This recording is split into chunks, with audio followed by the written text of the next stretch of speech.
चरणों में जो जग में रहूं तो ऐसे रहूं जो जग में कमल का फूल रहे, जो जग में कमल का फूल रहे। मेरे सर्वगुण समर्पित हो भगवान तुम्हारे चरणों में, तेरी आँख तुम्हारे चरणों में।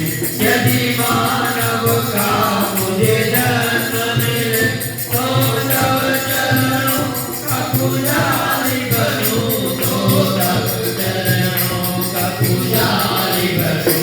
इस पूजक के एक रखा होता तुम्हारे हाथों में, होता तुम्हारे हाथों में।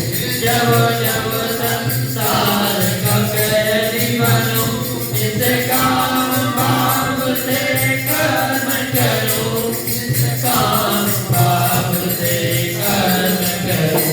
हे अंततः मैं नारद रूं भगवान तुम्हारे चरणों में, तेरे हाथ तुम्हारे चरणों में।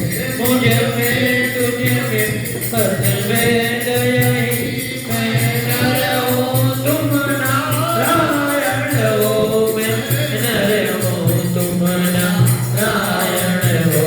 मैं हो संसार के हाथों में, संसार तुम्हारे हाथों में, संसार तुम्हारे हाथों में। अब सौंप दिया जीवन का सबका तुम्हारे हाथों